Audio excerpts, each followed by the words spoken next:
12 mesas para 4 personas, que tiene 3 estantes, cada uno más pequeño, discreto, donde hay modelos para biología, modelos para física, o sea, un mueble para biología, mueblario, mejor dicho, para biología, un mueblario para física y un mueblario con el instrumental para química, donde en la parte de química, bueno, si bien está el instrumentario, también tiene que haber un congelador, los reactivos almacenados, un sistema de campana, tiene que haber una pizarra, 3 extintores, cada uno para apagar distintos tipos de fuego. En el instrumental de biología están los modelos, ya sea, todos estos modelos se pueden incluso hasta imprimir en 3D utilizando una impresora de tejido, como las que hay en algunas universidades en el país. Por ejemplo, la Chile imprime corazones o riñones a partir de un tejido similar a la resina, pero más gelatinoso. Entonces tiene esa estructura o textura de órgano. Aparte, tiene que haber una ducha descontaminante y, bueno, la pizarra para poder ir trabajando con los estudiantes en general. En la parte de química, ya lo mencioné, biología está listo. Y en el de física, si bien tienen que haber cautines, tienen que haber sensores y tiene que haber al menos una impresora 3D, que ojalá sea PLA, que es como la más barata, como la que tengo acá, o si no, una impresora de resina, para que los estudiantes puedan ir diseñando sus propios instrumentos. Por ejemplo, no sé, diseñar alguna caja, un sistema de engranaje, cosas de ese estilo. Y lo bueno de estas mesas es que tienen que ir con enchufe, para que ellos puedan ir conectando los cautines o cualquier tipo de instrumentario que sea necesario. Si es necesario enchufar un microscopio electrónico, pues se le da ahí para el tema de la luz, etcétera. En los aspectos que debe considerar el almacenamiento de instrumentos y reactivos es que tiene que estar todo regularizado, todo bajo la norma que implica un laboratorio de ciencia, pensado en que los reactivos tienen que estar alejados de todo el resto de los instrumentarios.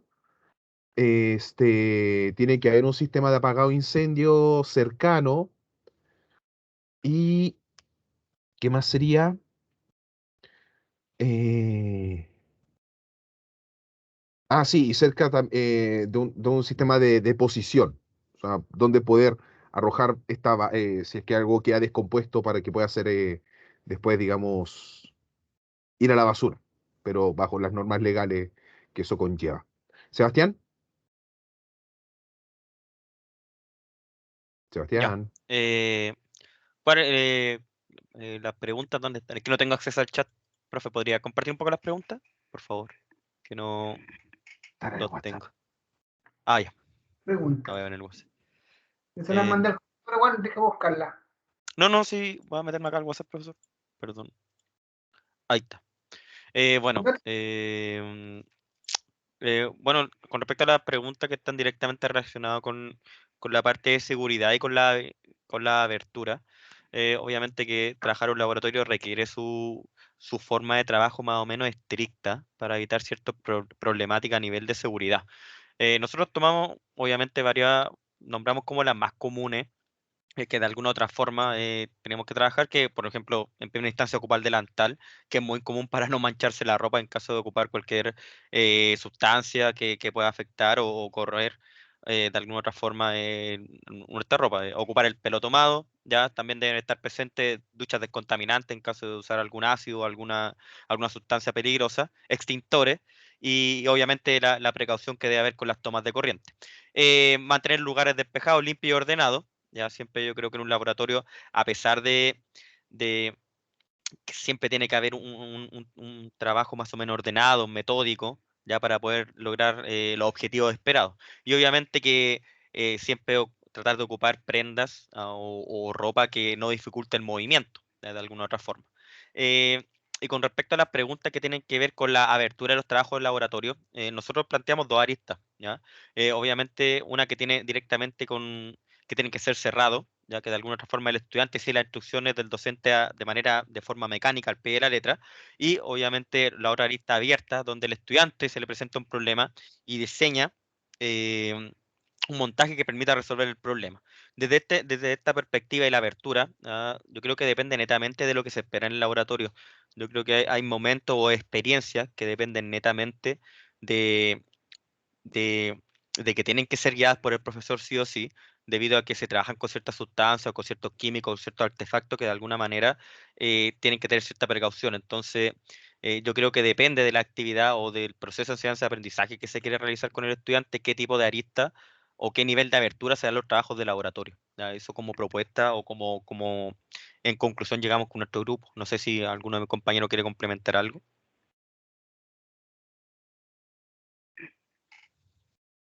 No, mi querido Sebastián, muchas gracias. Está Sí, yo perfecto. encuentro bastante completo lo que han planteado, sí. Yo creo que nada han dejado al azar ni al olvido. Así que, bien, bien, me parece excelente. Gracias por Muchas el apoyo. gracias, profesor. ¿Quién Gracias, más quiere profesor. participar?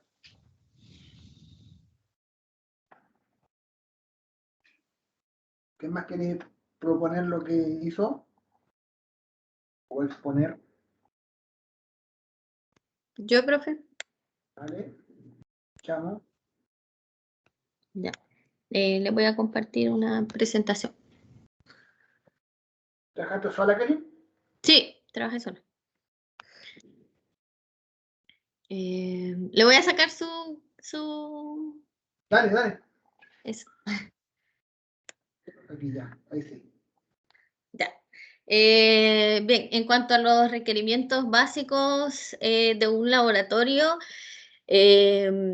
fui eligiendo como los que recordaba un poco en cuanto a los que utilizaba cuando estaba en pregrado y con respecto a los de que son necesarios para, en mi caso, un laboratorio de biología. A mí me gusta mucho la práctica de tipo sanguíneo, así que por eso aparece ahí el kit de antígeno, es para mí esencial en un laboratorio. Entonces, vendrían siendo los espacios adecuados, que haya oportunidad de movilidad, eso es muy importante en caso de que ocurra algún accidente, los estudiantes se puedan mover y no ocurra algo mayor. Idealmente mesones y sillas. Igualmente las sillas en algún momento no es como tan vital, digamos, pero sí el tema de los mesones, entonces ahí podría ser flexible el tema de las sillas. Debe estar limpio, ordenado, como decía Sebastián, permitiendo entonces ubicar fácilmente y rápido lo que se necesite, ya sea para limpiar o ya sea para realizar el laboratorio. El uso de extintores también. Tener en un lugar visible, ojalá puede ser en la entrada, las normas de seguridad e higiene. Tener un kit de primeros auxilios, lavaderos o lavamanos también. Los reactivos debidamente almacenados, en este caso los ácidos, los sales, indicadores, alcohol, alcoholes, el kit de antígeno que le decía, los modelos también, que en este caso en biología nosotros utilizamos bastante la parte de los modelos.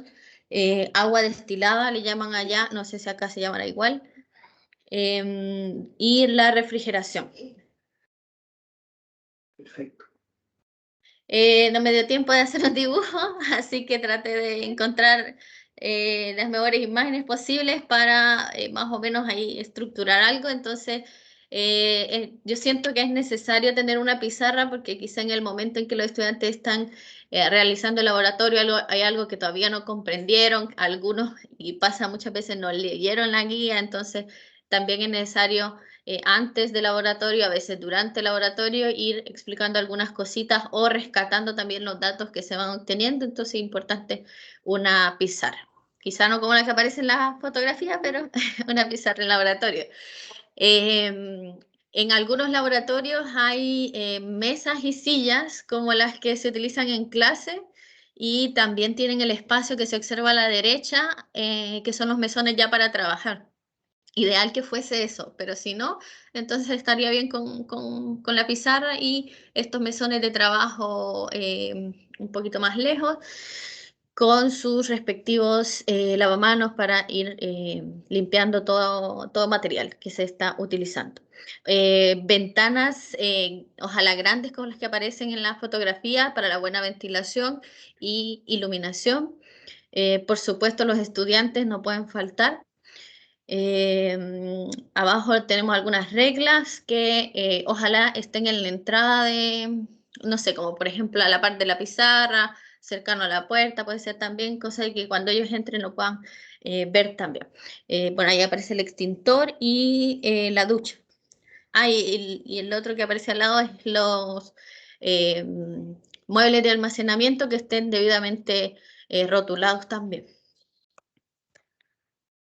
Y dentro de los materiales de laboratorio que deberían estar, yo considero, según lo que yo he trabajado, me parece que es importante tener una bureta, las pipetas, las probetas, los matraz, puede ser que un desecador también, el Erlenmeyer, matraz, el vidrio de reloj también, el embudo, los tubos de ensayo, las balanzas, los microscopios, los morteros también se usan mucho, el embudo, la escobilla, el trípode, el mechero, algunas pinzas,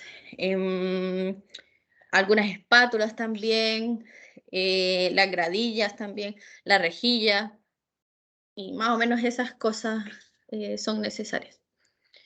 Y dentro de los aspectos a considerar en el almacenamiento vendría siendo lo mismo que mencionaba antes, que ojalá que estén debidamente rotulados. Por ahí encontré alguna imagen que podría servir como guía, podríamos decir, para utilizar esos colores y ir etiquetando cada lugar, cada reactivo.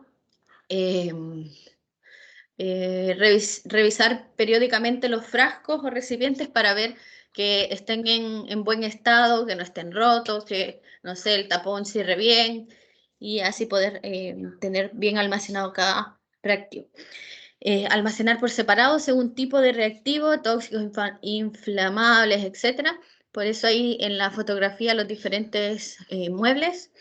Y ojalá un lugar seco, con iluminación, pero también debe de tener un espacio donde no lleguen directamente los rayos del sol por si es algún reactivo inflamable.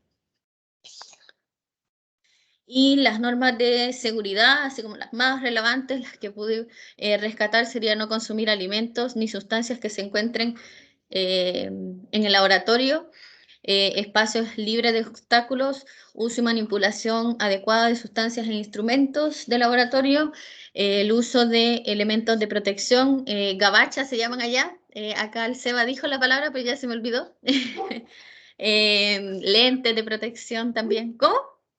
Delantal. Delantal, ya me acordé, sí, eso. Uso de vestimenta adecuada, allá me recuerdo mucho que nos decían no vengan con sandalias, que acá vendrían siendo chalas, sino que con zapatos para que el pie igualmente esté bien protegido. Ordenar y limpiar todos los instrumentos utilizados, el cabello recogido, también nos pedían que como nosotros somos mujeres nos pintamos las uñas, generalmente las mujeres nos pintamos las uñas, entonces también nos pedían que nos cortáramos las uñas y nos sacáramos la pintura. Precaución al manipular líquidos y precaución también al manipular sustancias o al calentar sustancias. Y dentro de los niveles, yo coincido con lo que decía el Seba, sobre todo en los primeros niveles de educación, en donde hay que primero indicarles cómo se trabaja en laboratorio, al menos en los primeros laboratorios que se realicen, para que ellos primero conozcan el material, los instrumentos que se utilizan en él, y esa parte sería bastante dirigida, yo creo, y se podrían dejar algunas tablas para que ellos vayan llenando datos. Pero quizá a medida vaya avanzando el año escolar, entonces ahí sí empezar como a abrir un poco, quizá ligeramente abierto, y así de a poco ir abriendo a medida que vas observando igual el estudiante, porque a veces hay estudiantes que realmente no te dejan dejar muy abierto lo que es estos niveles, digamos, de aprendizaje en laboratorio. Eso. Bien, Kelly, bastante completo. Ahí, ¿no es cierto?, vamos a conversar en general en algunas cosas que debemos considerar y que usted a lo mejor no ha considerado, pero son las mínimas en todo caso. Por ejemplo, una campana, extractor de gases, acá, ¿no es cierto? Tus compañeros hablaron de ella, tú parece que no sé si lo mostraste en la fotografía. Pero bueno, cosas simples y complicadas a la vez. Así que bien, gracias por tu aporte también. ¿Qué más? Profesor, acá. Jessica. Sí, bueno, la verdad lo que podemos agregar, trabajamos con Pamela y con María Alicia, ya que nuestros compañeros lo han mencionado todo, es que, bueno, además de las normas de seguridad ya mencionadas, en nuestro caso, por ejemplo, como trabajamos con niños más pequeños, es muy importante también contar con las normas de conducta. Por ejemplo, que los niños no corran. En nuestro caso también cuando hacemos laboratorio, ir también con otra persona como apoyo, otra persona adulta, porque los niños como son muy curiosos siempre tienden a quieren tocar todo. Entonces ahí también es importante tener un apoyo extra en cuanto al trabajo con pequeños. Y bueno, también mencionar, profe, que hicimos acá una pequeña, no sé si se ve. Ahora sí, claro. Un pequeño dibujo que es más o menos lo que tienen nuestros laboratorios, nuestros colegios.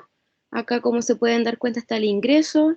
Luego tenemos ciertos, como esta estantería, no sé si ese es el nombre correcto, en donde están los reactivos y los instrumentos de laboratorio, al igual que en la zona de acá. Luego están los mesones, en donde cada uno está con sus mecheros. Y cerca de las ventanas están los lavaderos. Y también la ducha que está al fondo. Principalmente eso. Y bueno, y lo demás, como ya le mencionaba, es lo que mencionaron nuestros compañeros recientemente. Bien, gracias Jessica. Agregar, ¿Sí? perdón, profe, agregar también ahí en el dibujito nos faltó igual la zona de proyección, donde el profesor también tiene un data para poder proyectar y para poder dar las explicaciones. Y destacar también, profe, que nosotras, por ejemplo, con Jessica, desconocemos un poco los elementos que se tienen que tener para trabajar en el laboratorio en cuanto a los reactivos o algunas sustancias para trabajar experimentos específicos. Comentábamos eso también con Jessica. Y cuando nos planteaba la pregunta de los niveles de apertura, estaba súper relacionado con lo que planteaba Jessica, porque en el caso nuestro, en primera instancia, como tenemos que ver el tema conductual para poder empezar a trabajar con los niños en laboratorio, vamos a ir, yo creo, de forma gradual en estos niveles de apertura trabajando con ellos. Entonces, eso conversábamos en torno a las preguntas que usted nos planteaba, profe. Gracias, Pamela. Respecto, ¿no es cierto?, a la implementación, tengo la presentación completita ahí, así que ahí van a tener algo a disposición, ya se los envié a los correos por si acaso, la pueden ir viendo la presentación en PDF, para que fuera menos voluminosa, que la pasé ahí a ese formato, tiene que haberle llegado a sus correos. Así es que para ahí pueden por lo menos tener ese insumo para poder ir usándolo si lo necesita y cuando le pidan que se implemente un laboratorio, por ejemplo, saber más o menos algunas ideas allí están bien aclaradas, están bien precisas. Así que bien, ya vamos a hablar de los niveles de abertura con más detalle. Gracias, chicas. Y Nate con Cristian, ¿tienen algo aparte ustedes, chiquillos? Sí, profe, o sea, hicimos una presentación, pero es que es como decir lo mismo, entonces no sé si lo mencionamos. Si no quiere mencionar nada más, entonces le agradecemos igual a usted y a sus compañeros y vemos entonces esta otra presentación que les tengo. Hay otras cosas allí, ¿no es cierto?, que ustedes mencionaron y que también quizás olvidaron. Por ejemplo, las normas de seguridad, es muy importante eso, pero la primera pregunta que les quiero hacer, o otra pregunta que les quiero hacer yo, ¿qué es lo primero que confirma? A ver, a veces, ¿no es cierto?, en los colegios llegamos a un colegio nuevo, o bien llega algún recurso y nos dice el director, bueno, usted profesor de ciencia, ¿qué vamos a comprar? Dígame qué hacer. Aquí tenemos algún recurso. ¿Qué es lo primero que comprarían por un laboratorio, por ejemplo? 3 cosas. Piensen en biología, piensen en física, piensen en química. ¿Qué es lo primero que comprarían? Si hubiera un recurso determinado, plata, ¿cierto? Hay plata acá, compremos. Te van a preguntar a ti, porque tú eres el especialista en ciencia. ¿Qué decisión tomarían? Profe, a mí me pasó en el liceo que yo trabajaba, era algo nuevo, así que no teníamos nada, teníamos la sala nada más. Así que tuvimos que comprar primero los mesones, me acuerdo que eran mesones de madera, de estos altos. Nos colocaron como 4 sillas de estas que son redonditas, como banquitos, no sé cómo le llaman acá, pisos. Compramos algunos instrumentos, no sé, el Erlenmeyer, pipetas, cosas así, de cristalería. ¿Y qué más? ¿Qué más? ¿Qué más? Bueno, y este tema que le decía de los antígenos, porque tenía pensado hacer ese laboratorio, entonces fue como una de las primeras cosas también que compramos. Pero así, muy escasas cosas, muy escasas cosas. Sí, siempre el recurso es escaso. Imagínense que es muy caro implementar un laboratorio, es lo más caro que hay. En las mismas universidades, ¿cierto? No se entregan algunas carreras que usen mucho laboratorio por el recurso, porque es muy, por ejemplo, nombrar algo bien simple, una carrera, supongo tú, de leyes, ya, ingeniería comercial, por ejemplo. Imagínate el costo que tiene para la institución versus entregar una pedagogía en ciencia, o entregar una kinesiología, o entregar una enfermería, o entregar, ¿cierto?, una ingeniería determinada. Entonces se dan cuenta que eso también a veces es una limitante grande. Y en los colegios, obviamente, lo último que te dotan es de material para laboratorio. Y por último, uno se ve tan limitado a veces de no poder hacer prácticos porque no tienes un espacio adecuado, no tienes la infraestructura necesaria, ni menos los reactivos y material necesario para poder trabajar. Por tanto, no sé, ¿alguien más quiere opinar? Si les dijeran a qué plata, ¿qué es lo que primero van a comprar? Instrumental de robótica. Oh, me encantaría. De robótica, ya. Harta plata. Sí, lo sé. Bien. Lo sé, lo tengo claro, profe. Bueno, Creo que lo que voy a decir, estoy convencido de que tanto el profesor Sebastián como el profesor Cristian me van a dar la razón. Un telescopio. un telescopio puede ser perfecto. Ya en física sí, un telescopio no es tan caro. Un telescopio, sí, Entonces alrededor. aprovechemos el mambo y que sean 2. Estaba hablando con Patricia también que un generador de Van der Graaf, pero bueno, eso también. No, es bonito ese, sí, sí, claro. ¿Y qué valor tiene más o menos un generador de Van der Graaf, más o menos? Uno bueno, como ¿Sí? 700.000 pesos más o menos. Pato, Ah, si mal ya. no recuerdo.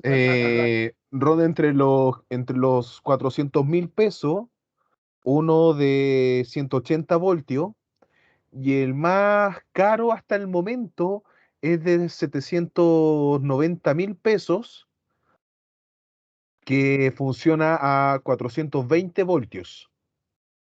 Sí, porque ese es caro. Un telescopio yo creo que es más barato. Tú puedes encontrar algo más o menos que se precie por unas 300 lucas, supongo. No creo que más allá. O sea, hay de varios precios, supongo, pero uno que No, te pero pueda, digamos, ayudar por ejemplo, no cuesta si nada. hablamos de un telescopio para trabajar mucho, sobre todo con lo más pequeño, un telescopio de dirección automática sería fantástico, porque te ahorras mucho tiempo de andar calibrándolo a cada rato.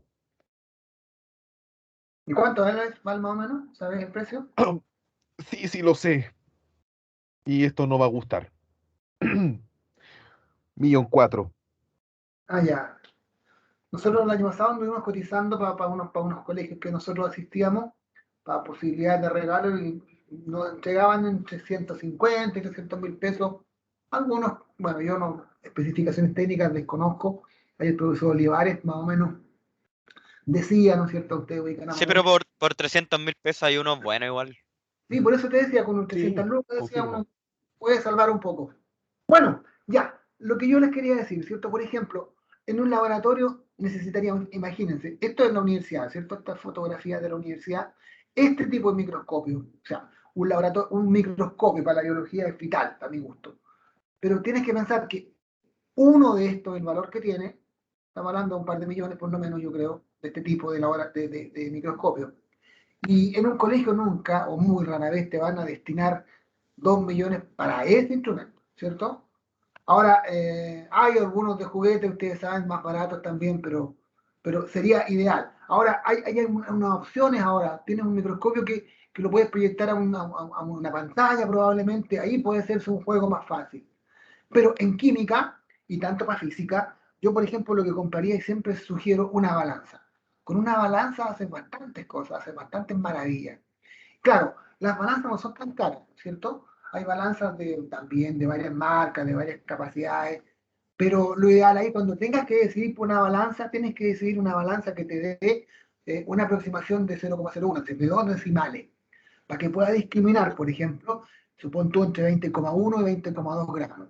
O sea, es decir, que pueda decirte 20,18 gramos, por ejemplo, 20,15 gramos, ¿no? Porque a veces hay unas balanzas que por mínima diferencia te entregan un decimal, aproximación de 0,1, versus una que te entregue 2 decimales, es 10 veces preferible una que te entregue 2 decimales. Y una balanza no es tan cara, yo me atrevería a decir que de estas que nos proveen para el laboratorio, no cuestan más allá de 100.000 pesos, incluso menos.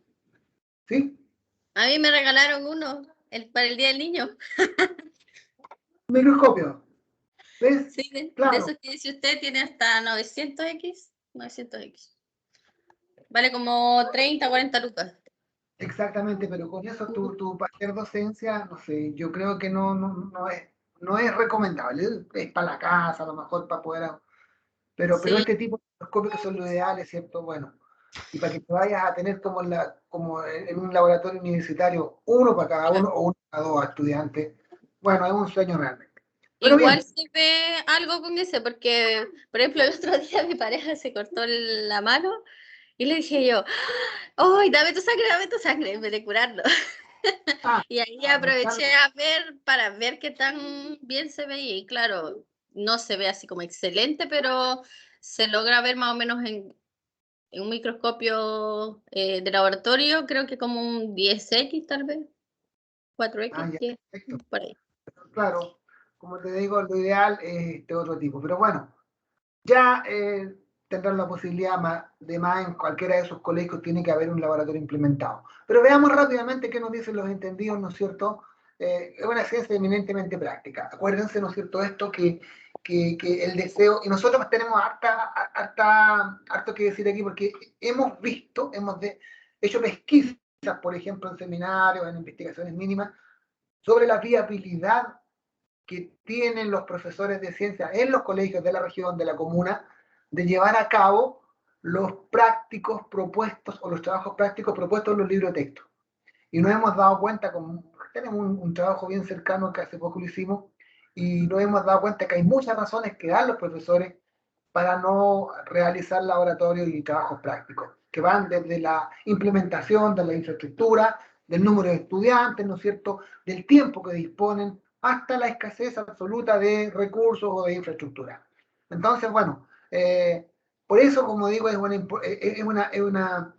una actividad relevante, una estrategia relevante en el trabajo de ciencias. Ya también lo conversamos hace un tiempo, que la mayoría de nosotros nos calificábamos o nos denominábamos, ¿cierto?, como profesores pragmáticos, como profesores empiristas. Y sin embargo, no obstante clasificarnos y creernos bien empiristas, realmente le damos bastante poca importancia al trabajo práctico, ¿no es cierto? Incluso fíjense que en la universidad, en las ponderaciones que tenemos, le damos un 15% con suerte, 20% como mucho, de ponderación al trabajo de laboratorio. Bueno, entonces allí también tenemos como una incongruencia un poquito y bueno, por ahí va la idea que empecemos a conversarlo hasta que concluyamos con los famosos niveles de abertura que ustedes me han mencionado en un par de comentarios anteriores. ¿Ya? Aquí están, ¿no es cierto?, las causas para no realizar laboratorios, como decimos. Falta de recursos humanos, falta de profesorado. Sería ideal, ¿no es cierto?, en un colegio, por ejemplo, que tuviéramos duplicidad de roles, que hubiéramos dos profesores de química, por ejemplo. En algún momento Yo cuando trabajé en un colegio particular, había el recurso humano, ¿no es cierto? Y habíamos 2 profesores de química.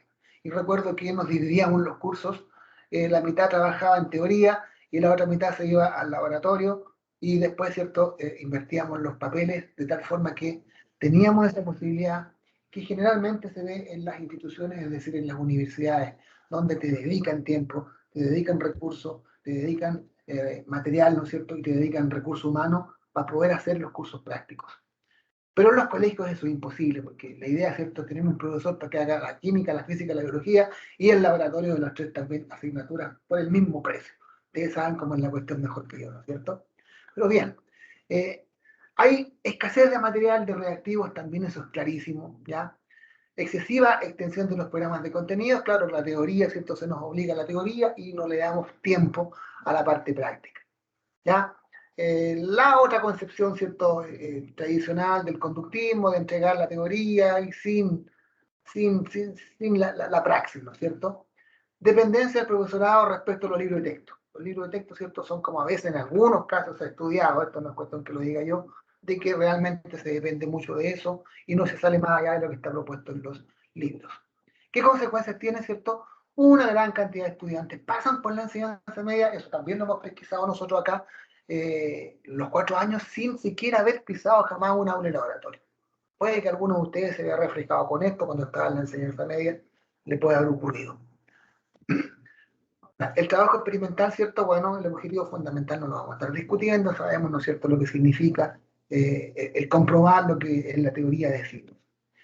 Realizar trabajos prácticos pone en crisis el pensamiento espontáneo del alumno, ¿cierto? Aquí como que le ponemos a veces, le planteamos el conflicto cognitivo a veces, digamos, a buenos resultados cuando solemos trabajar en laboratorio.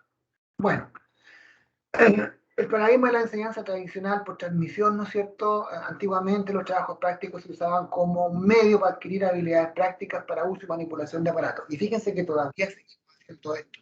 Fíjense que no pasamos, ya vamos a ver que de acuerdo a la calificación de los niveles de abertura, los trabajos prácticos que solemos hacer tienen un nivel de abertura bastante bajo.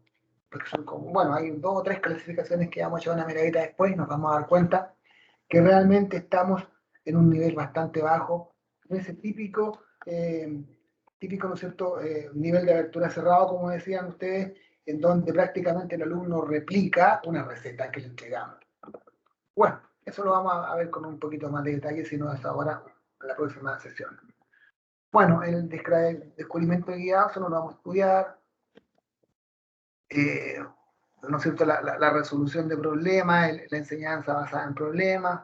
Es cuestión de que nosotros, por ejemplo, es muy distinto, por ejemplo, como les decía yo en química, plantear al estudiante que resuelva en la pizarra o en el cuaderno o en una prueba, que calcule la concentración de una disolución, a decirle ven acá al laboratorio y prepara una solución tú, ¿no es cierto?, de esta concentración.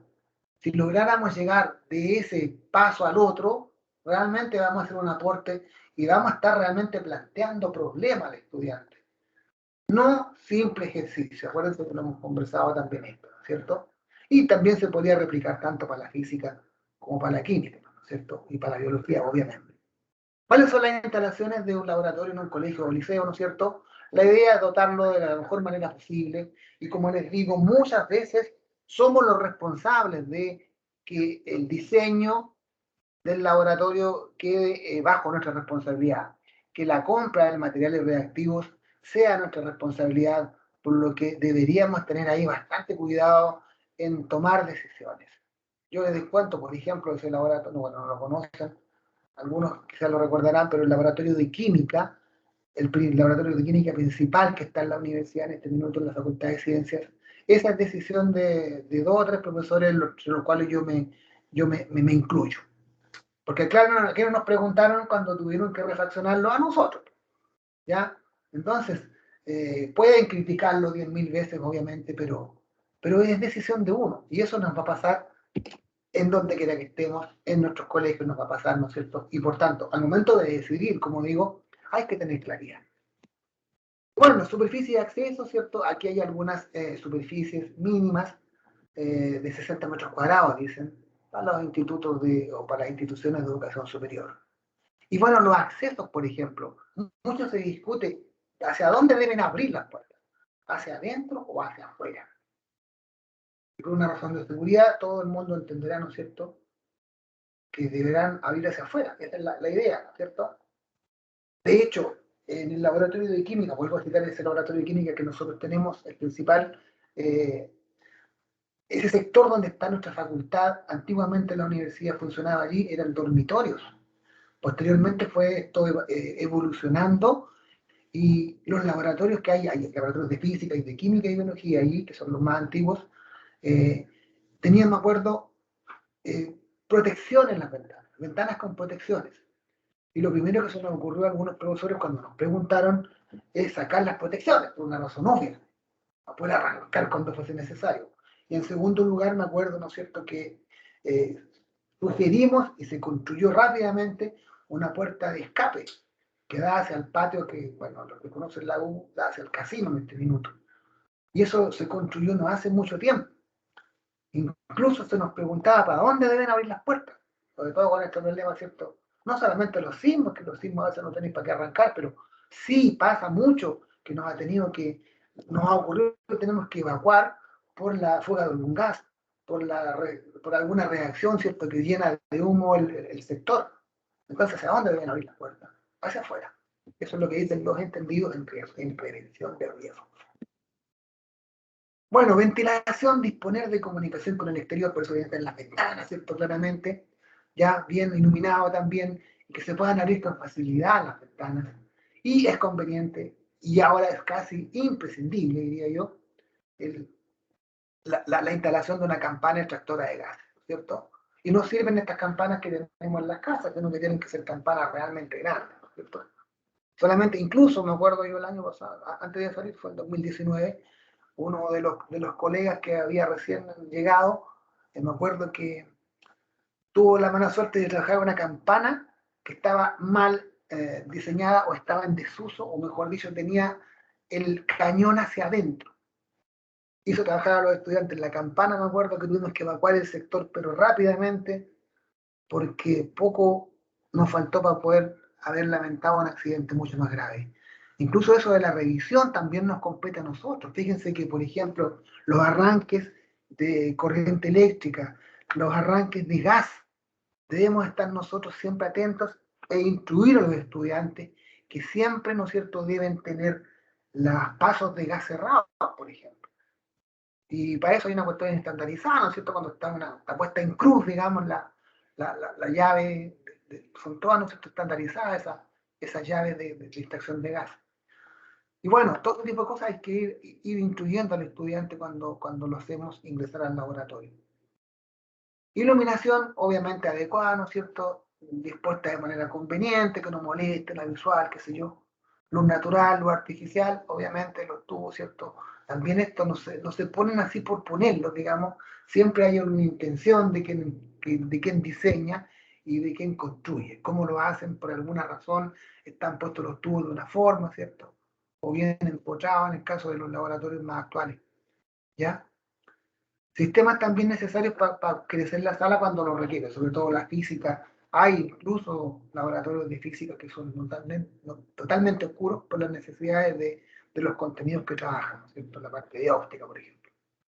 Bueno, también tiene que ver, como alguien dijo recién, ¿cierto?, la pizarra adecuada donde se pueda proyectar, una buena mesa, ¿no es cierto?, un buen mesón, una buena tarima en donde pueda quedar sobre el nivel de los estudiantes, qué sé yo, y todo ese tipo de cuestiones.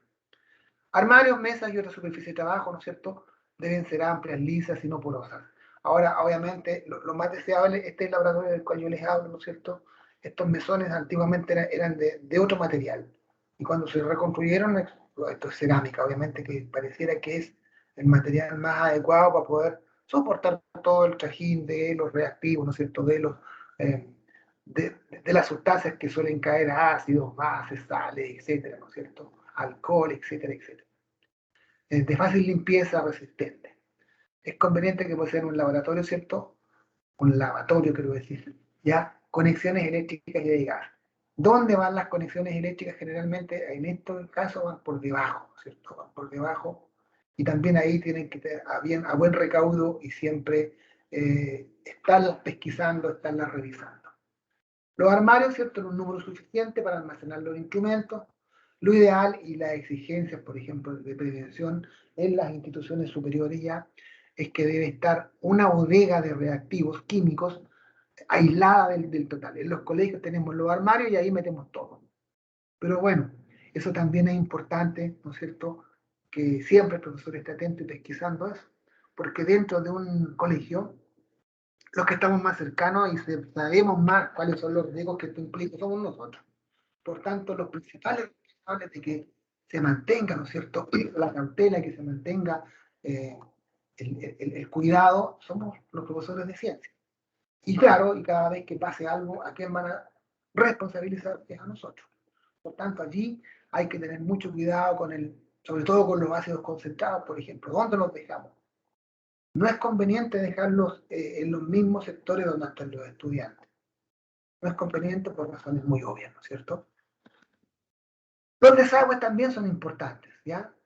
Y esto es importante que, por ahí nadie lo mencionó, pero es un detalle muy exigido ahora, que lo exigen tanto las normas ISO que hay, ¿no es cierto?, de prevención, y en los procesos de acreditación, cuando vienen los pares evaluadores, siempre preguntan qué hace con los residuos. Los residuos, ¿cierto?, gaseosos obviamente van a la campana y van a dar a la atmósfera, e incluso ahí también tienes que dar cuenta de aquello, cómo tienes filtros adecuados para que no salgan directamente gases tan tóxicos al ambiente. Y en segundo lugar, todo el residuo líquido debe haber mínimos bidones, ¿cierto?, con un material adecuado, estos de PVC generalmente, en donde tú deseches los residuos de tipo ácido, al lado de estar los residuos, ¿cierto?, de las bases, y para otros los residuos de sales, y un cuarto recipiente en donde dejen los residuos de otro tipo. Eso también porque en cada parte, ¿cierto?, hay una empresa generalmente que se encarga del tratamiento, del retiro y tratamiento y almacenaje y punto final del residuo que tú eliminas.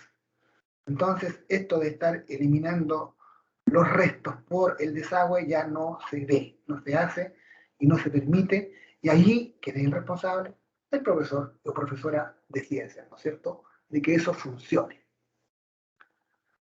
Bueno, tomas de corriente de gas en suficiente cantidad, distribuidas en puntos estratégicos, ¿cierto?, a buen recaudo.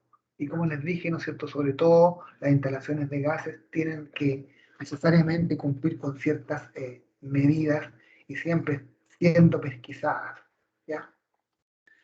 Limpieza, bueno, disponer de todo tipo de útiles de limpieza, ¿no es cierto?, tanto para el material como para el sector de mesones y el sector del suelo, porque eso de botar agua, de botar residuos, de botar líquidos es pan de cada día, ¿no es cierto?, en los laboratorios.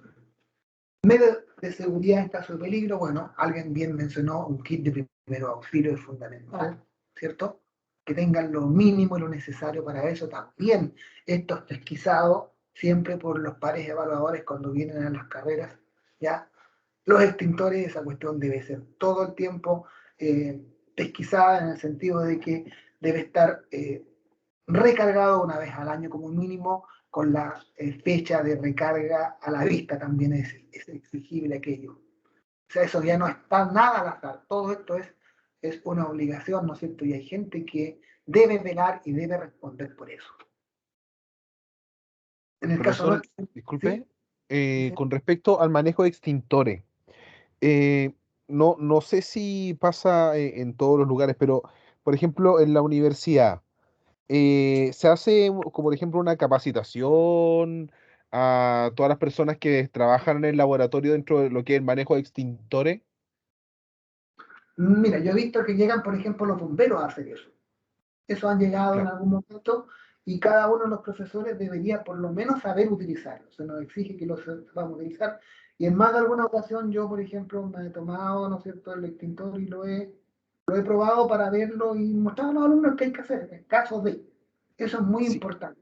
sí, es que al menos en laboratorio, por lo general, se tienen lo ideal es que hayan 3 tipos de extintores, pero los 2 más importantes son para quemaduras químicas, que se producen, digamos, por reacción química, y el otro es un extintor eléctrico, para incendios producidos por electricidad. Exacto, por lo menos el mínimo exigido que se exige, ¿no es cierto?, de acuerdo a las normas de prevencionistas y que te exige también la CNA cuando hace las pesquisas y las visitas, es mínimo 1, que sea el común y corriente de dióxido de carbono, ¿no es cierto? Este que estamos viendo aquí. El mínimo que te pide. Que por último, ante una eventualidad, sirve para cualquiera de los casos. Eso es lo que por lo menos yo manejo y sé. Ya, que es lo más actual que hay en este minuto. Ahora, que si fueran mínimo 2, no te quepa duda que tendría que proveerse de eso. Hasta el minuto yo sé que es solamente 1, y generalmente hay uno en el interior del laboratorio y otro debe estar en el pasillo aledaño al laboratorio o a los laboratorios. Hay 2 de estos.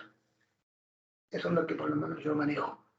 Pero tienes razón, hay distintos tipos. Pero el uso de este es muy simple, ¿no es cierto? Es que enseñarle a sacar el anillo ahí, sacar el cerrojo y dirigir el cono, ¿cierto? La base, a la base del cono de fuego, y punto, ¿no es cierto? Eso. Y hay que incluir al estudiante de que evite el pánico, ¿no es cierto? Y ese tipo de cosas. Que actúe rápidamente, qué sé yo. Una serie de Claro, cosas. es que de hecho lo decía pensando en que, por ejemplo, ahora, antes, por ejemplo, cuando uno quería sacar la licencia de conducir, te pedían que supieras cómo manejar un extintor en el caso de la quema de un automóvil, pero ahora Exacto. no. Con el manual el nuevo manual o el nuevo método de examinar a las personas que quieren una licencia de conducir, no les piden que manejen el uso de un extintor, Así es, pues debería ser realmente una pero debiera exigencia. ser una obligación, sobre Debería ser todo para nosotros que somos profesores de ciencia, conocer que hay varios tipos de extintores, que cada uno cumple una función, que nunca hay que usar el extintor de dióxido de carbono en quemadura eléctrica. No es una buena idea, te los digo al No es tiro. pero, No, como te no, digo, es lo que hay en este minuto. Y si tú claro, necesitaras capacitación, por lo menos en todas las instituciones hay un departamento de prevención de riesgo, ¿no es cierto? Hay profesionales del área que, bueno, ante la petición de que haga el decano, que haga el jefe de carrera o que haga un profesor de ciencia, tendrían que acceder a capacitarse, y eso yo creo que muy viable. No veo por dónde no puedan hacer. Pero como insisto, yo sinceramente yo no sabía realmente de que necesitáramos más de un extintor. Eso no estaba en yo lo no, es ignoraba. que en realidad yo lo digo porque he tenido muchas experiencias en laboratorio. Y no me refiero a experiencias solamente de hacer experimentos, sino que hemos tenido varios percances. Exacto. Ya uno de esos percances fue en la Universidad Católica, en el campus San Joaquín, donde estábamos tratando de hacer un experimento con un láser de alta energía, y se produjo desafortunadamente un un mini incendio.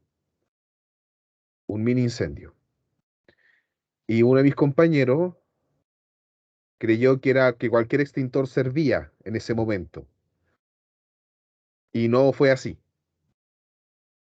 Y no fue Claro. así, casi se escala a mayor, casi pasa a mayores. Gracias a Dios no pasó nada malo, no hubo ningún daño, pero ahí quedó como experiencia que debíamos tener conocimiento sobre al menos manejar 3 tipos de extintores Mira, para cada tipo de producción de incendio, a fin de cuentas.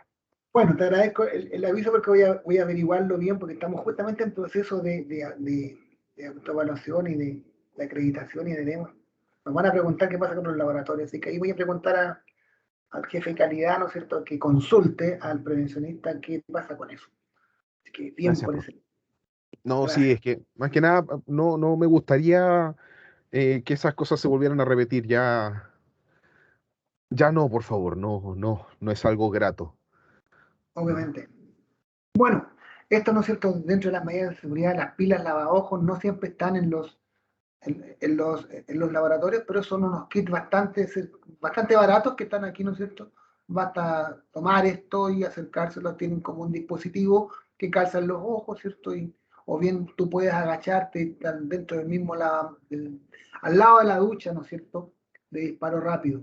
A veces la ducha de disparo rápido que tenemos, por lo menos en el laboratorio principal de química, nosotros, es una ducha que está ahí, ¿no es cierto?, en el medio del pilar del centro de este laboratorio que les mostraba acá, que es este laboratorio, ese de acá, ¿ya? Y me acuerdo que alguien criticó en la última visita de pares evaluadores de la CNA de que la ducha no tenía un desagüe. Y tú te ponías a pensar, bueno, y eso es lo más absurdo que te pudieron haber dicho, que te hayan criticado aquello. Porque lo que tú necesitas ante una eventualidad, ¿no es cierto? ¿Qué diablos importa que vaya a dar el agua donde vaya a dar? Lo que tienes que hacer, ¿no es cierto?, rápidamente es rociar, pero entero el cuerpo de una persona que puede tener una quemadura, que le pueda haber caído un ácido, o que pueda haberse, ¿no es cierto?, compuesto en agua su ropa, por ejemplo. Entonces, ese tipo de cuestiones no es necesariamente, es como se llama, exigible. Pero hay gente que es bastante más meticulosa y dice, ¿cómo? ¿A dónde va a ir el agua? ¿Cómo te vuelvo a decir? Eso no tiene no receta ningún análisis. Lo importante es actuar lo más rápido posible y extinguir, ¿no es cierto?, de alguna forma o combatir esa quemadura que te está afectando a un estudiante, a su ropa o algo parecido, ¿no es cierto? Bueno, el material más habitual, acá están los microscopios, ¿cierto? Hay varios tipos de microscopios, esto muy bien lo conocen los profesores de biología, conocen las partes del microscopio, ¿no es cierto? Conocen cómo se llama cada una de sus partes, de sus, qué sé yo, la platina, ¿no es cierto?, el ocular, el tornillo micro y macro, todo ese tipo de cosas. Instrumentos de medida, aquí está lo que les digo, ven, una balanza de 2 decimales. Esta es la importante con 0,00. Estas son más antiguas, ya son más reliquias, ya no están, todavía nos quedan en los laboratorios, en muchos laboratorios los hay, están como parte del museo, ¿no es cierto? Y ahora están estas que son mucho más amistosas, que nos permiten hacer 1000 cosas que antes no permitían. Por ejemplo, descontar, ¿no es cierto?, la masa del recipiente que recibe el residuo, que recibe la sal, que recibe la base o la sustancia. Acá están, ¿no es cierto?, los barómetros, qué sé yo, hay unas brújulas y todo ese tipo de cosas. Material metálico, ¿no es cierto?, son sobre todo estas son las pinzas que van a la par con los sujetadores o soportes universales. Están los aros que llevan, ¿cierto?, su dispositivo para unirlos al soporte, donde van, por ejemplo, los embudos, que pueden hacer una filtración. Hay varios tipos de pinzas llamadas de varios nombres incluso. El material de vidrio, lo ideal, ¿no es cierto?, es que sea un material de vidrio. El Pyrex es una marca. El Pyrex es obviamente el vidrio más templado, el vidrio que soporta más temperatura. Los mecheros Bunsen, que son los mecheros de los laboratorios, más o menos te dan una temperatura de alrededor de los 500 grados Celsius. Entonces, obviamente, no todo el vidrio que tú utilizas, por ejemplo, estos frascos comunes y corrientes de conserva, no soportan esas temperaturas, por tanto, no sirven para exponerlos directamente a la llama del mechero. Sí, este material Pyrex, ¿no es cierto?, que está con un temple adecuado y con un diseño que te permite esas y más altas temperaturas. En algunas partes, ¿cierto?, también están los de plástico, que obviamente entenderán las limitaciones que tienen los embudos de plástico, los matraces de plástico o cualquier recipiente de plástico. Bueno, hay varios nombres de estos materiales, ¿cierto?, que se pueden buscar en cualquier parte, pero ahí se puede hacer división entre el material que sirve para hacer volumen, para medir volúmenes, el material volumétrico que se llama, porque por ejemplo en un vaso de precipitado también pueden medir volúmenes, pero la aproximación que tiene, el error en la medida es del orden del 5%. En cambio, una bureta o una pipeta tiene una exactitud mucho más precisa, ¿cierto? O mejor dicho, una exactitud mucho más adecuada en la medición que tú haces. Material de vidrio, ¿cierto? El más conocido, en cualquier parte lo encuentran los nombres. Si alguien necesita más información de qué material de vidrio me lo puede pedir, yo puedo proveerle de aquello. No hay problema con eso. También tenemos material de madera, ¿no es cierto?, que son las gravillas soportatubos. Bueno, gravillas hay de todo tipo, hay de metal, hay de plástico y hay, ¿no es cierto?, de madera. Estos son fundamentales, los perritos sujetatubos o las pinzas que sujetan los tubos para poder exponerlos a la llama de un mechero. Aparatos para la recolección de seres vivos, aquí no sé si todavía existirán estas cosas, todavía los animalistas permitirán que se colecte bichos o similares, pero existen, por ejemplo, estas redes para las mariposas, por ejemplo, los extensores de alas, ya cuando trituran y cuando mutilan a los pobres animalitos, los biólogos son bastante malvados a veces. Pero bueno, en todo caso, eso no sé si estará todavía vigente, pero por lo menos hay trampas para coger insectos nocturnos. Están los embudos de Turing que se llaman. Hay una serie de materiales que también se pueden utilizar para la parte de biología. Otros materiales, por ejemplo, el agitador magnético, ¿cierto? Que te evita estar revolviendo tú con la mano, por ejemplo. Las estufas de cultivo, sobre todo para los cultivos de bacterias, por ejemplo, para los cultivos de hongos. Frascos lavadores de plásticos, ya las incubadoras, ¿cierto? Para los biólogos. Material de porcelana, como por ejemplo estos morteros para hacer trituraciones, para moler, para triturar. Las centrífugas, ¿no es cierto?, para poder hacer separaciones. Los crisoles, las cápsulas de evaporación. Estos soportan altas temperaturas, ellas de porcelana generalmente, estos materiales para calcinar sustancias. Reactivos, ¿cierto?, son imprescindibles para biología y para química fundamentalmente, ¿ya? Pero un inconveniente de muchos es la caducidad de ellos, ¿cierto? La temporalidad corta a veces, pero bueno, hay que comprar las cantidades suficientes y lamentablemente para los reactivos no los encontramos a disposición en las farmacias, por ejemplo, o en las ferreterías. Quienes proveen del material irreactivo fundamentalmente son laboratorios grandes, son empresas que te venden al por mayor. Entonces allí hay otra limitante para los colegios.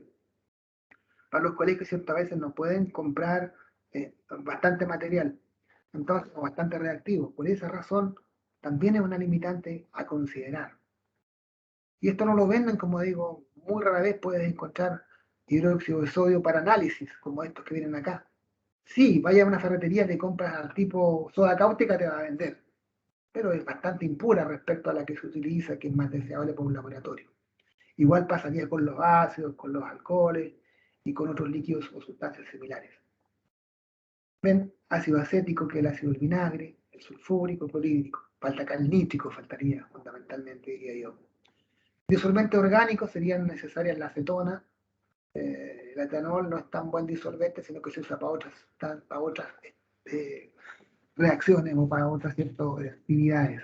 Pero aquí faltaría, por ejemplo, el cloroformo, faltaría probablemente tetracloruro de carbono y un par de solventes orgánicos más. Los colorantes para los biólogos, ¿cierto? Azul de metileno, fundamentalmente el reactivo de Giemsa, la eosina, la hematoxilina, para hacer inclusiones, para hacer tejidos, ese tipo de cosas, son muy conocidos para ellos. El silol, por ejemplo, otro alcohol. Indicadores de pH fundamentales, ¿cierto? Tener estos en reemplazo de los pHímetros, porque también se puede medir el pH con pHímetros. Pero obviamente un instrumento es el más delicado, la mantención es bien compleja y es más caro. Mucho más caro un pHímetro con un sensor adecuado. Otros reactivos de uso general, ¿cierto? El yodo, el reactivo de Fehling, para reconocer azúcares, por ejemplo. El agar para hacer, ¿no es cierto?, inclusiones, la glucosa, el almidón, etc. Las normas de seguridad a las que hacíamos referencia, fíjense, este era el laboratorio antiguo de química, era el mesón que había, y ahora son de cerámica. Cambió bastante, por lo menos.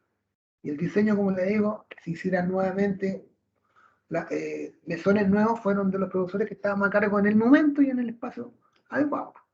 Ya habrá otra refacción y los profesores o profesoras que estén a cargo serán los responsables de dejar, ¿no es cierto?, por unos cuantos años más, un nuevo diseño, una nueva infraestructura. Bueno, trabajar con guantes, ustedes bien dijeron el pelo tomado, por ejemplo. ¿Y por qué el pelo tomado? Bueno, para que no se contamine y sobre todo para evitar las quemaduras, porque cuando el pelo se suelta, ¿no es cierto?, se puede mezclar con los líquidos, por ejemplo, se puede acercar al mesón, qué sé yo, ese tipo de cosas. Entonces esa cuestión es exigible. Hay profesores y profesores, los que están a cargo del laboratorio, no aceptan, por ejemplo, como dijo antes la Kelly, a la chica o a los chicos con sandalias o con hawaianas que llamamos acá. Tienen que ir con un zapato cubierto. y con un delantal o gabacha, que también como la llamó la Kelly, o, ¿no es cierto?, o guardapolvo también se llama eso, y la necesidad siempre es blanco, pero bueno, yo siempre les digo a los estudiantes, la necesidad no es uniformar. Si usted viene con un delantal de color negro, póngaselo, color beige también se lo puede poner. El objetivo del delantal es cubrir, es proteger, no es uniformar, ¿cierto? Pero generalmente es blanco. Y se ve más bonito, ¿cierto? Esto también, ¿cierto? Todos los recipientes con reactivos deben estar etiquetados, obviamente, para saber de qué se trata. Y uno debe mirar, ¿no es cierto?, qué es lo que está haciendo.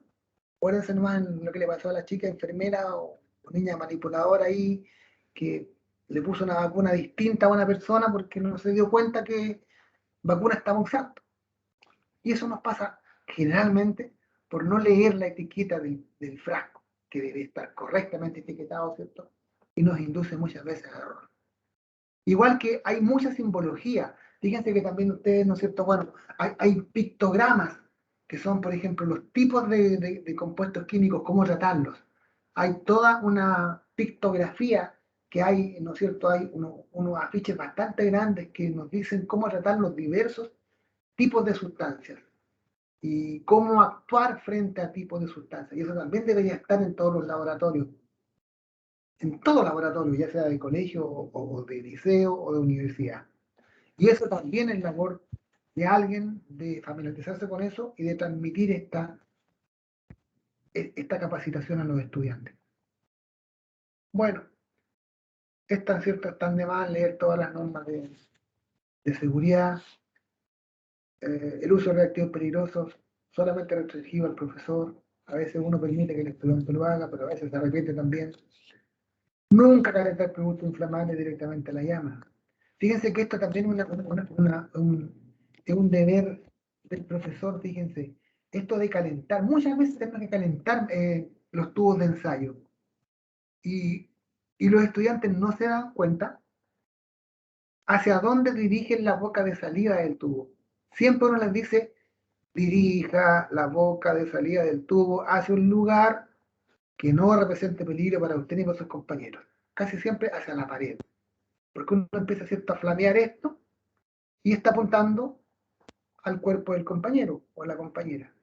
Y ahí, con ese pequeño detalle, ¿cierto?, que se tenga en cuenta, se prevé y se elimina bastante riesgo. Disculpe, profesor, ¿Sí, señor? pero yo tengo entendido que desde hace algunos años, que de hecho por esa misma situación, se, se ha prohibido en varios colegios, si es que no en todos los colegios, el uso de mecheros, así como de fuego, en los laboratorios escolares.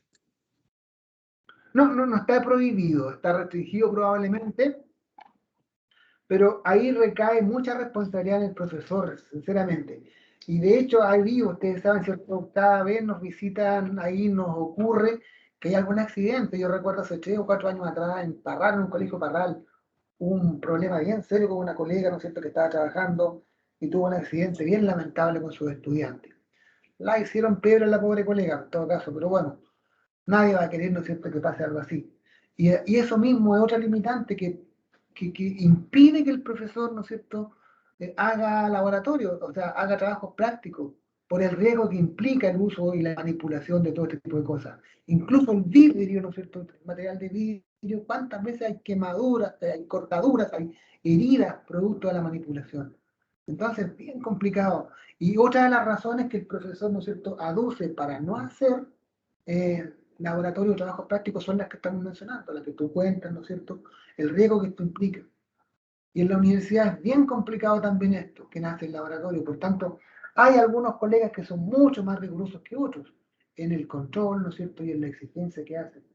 Porque esto es pan de cada día, porque ustedes saben que en la universidad hay laboratorio a diario. Y 2, hay 3, hay 4, hay 5 cursos, ¿no es cierto?, en laboratorio simultáneamente. Y aquí tiene que estar muy atento el profesor, porque realmente, y la profesora, ¿cierto?, porque realmente es una responsabilidad grande. ¿A quién van a culpar? Al que está a cargo. No podéis dejarlo un minuto siquiera, por ejemplo, a veces no tiene ayudante. Podéis ir a tu oficina, que está a 10 pasos, pero sal en ese minuto y que ocurra algo. ¿Qué te ocurre? ¿Qué te pasa? no le van a culpar en absoluto al ayudante. Tú vas a ser el responsable. Entonces es una cuestión bien Profe, compleja. ¿Sí? que lo que pasó en Parral fue eso, como yo soy de allá, y lo que pasó fue que la profesora no estaba en el lugar cuando ocurrió el incidente, sino que Mira, en la biblioteca, y ella no estaba, y estaban a cargo profesoras que eran del curso, que no eran de ciencias. Y ahí fue cuando pasó. Entonces responsabilizaron a la profe de ciencia por no estar en el lugar porque estaba en clase. Entonces eso fue lo que ocurrió porque el experimento que se hizo fue en un recinto muy cerrado y estaban todos los niños juntos. Entonces no era como a espacio abierto, ni estaban las medidas como de protección. Y eso fue lo que generó, y hasta el día de hoy están las consecuencias en los niños, en las exacto. niñas. Y como te digo, la pobre profesora también ahí fue hecha pedre, ¿cierto? Lamentablemente, claro, seguramente la responsabilidad grande la tenía, si no debía dejar el curso solo, imposible, no podía hacerlo. Pero pasa, pues, suele ocurrir. Y lo último antes, porque ya estamos terminando, chiquillos, no importa que no lo terminemos esto, pero fíjense en esto, dentro de las normas de seguridad que son muy importantes, fíjense que no todos los estudiantes logran entender de que esto es estandarizado. Una llave de mechero de esta forma está abierta. Todas las llaves son iguales y cuando la pones en cruz esto está cerrada. Entonces, si no está usando el mechero, fíjese que siempre la llave está en esta posición, hay que decirle esto. Ustedes saben, ¿cierto? Como antes decíamos una metáfora, el enemigo peligroso, el monóxido de carbono. Acuérdense que la mayoría de los gases también, bueno, estos tienen olor porque le agregamos unos aislamentos para que tengamos el olor, pero a veces no nos damos cuenta que estamos inhalando, ¿no es cierto?, gas cuando está la llave del mechero abierta. Por tanto, es otro problema también que hay que tener mucho cuidado con el uso de estas cosas. Bueno, yo lo demás, chiquillos, está todo acá escrito, no es mucho lo que nos quedó, pero bueno, esto está a disposición de ustedes, yo se los envié al correo, y bueno, la cuestión es que le den una miradita, ¿no es cierto? Y ya los niveles de lectura los dejamos para la próxima sesión. Ahora yo en la semana les voy a enviar ese pequeño formato para que elaboren el trabajo que les pedí, ¿no es cierto? Que va a ser de simulación de un trabajo práctico o de algún contenido que ustedes quieran realizar. Es una clase, ¿no es cierto?, que incluye un trabajo práctico, esa es como la idea que les quiero pedir, una mini clase. ¿Alguna pregunta, alguna duda? ¿Alguna consulta? Por ahora ninguna. Primero que nada, profe, gracias por haber enviado el PPT. Ya lo confirmo la recepción. Y por Bueno, otro lado, esperamos entonces un poco la idea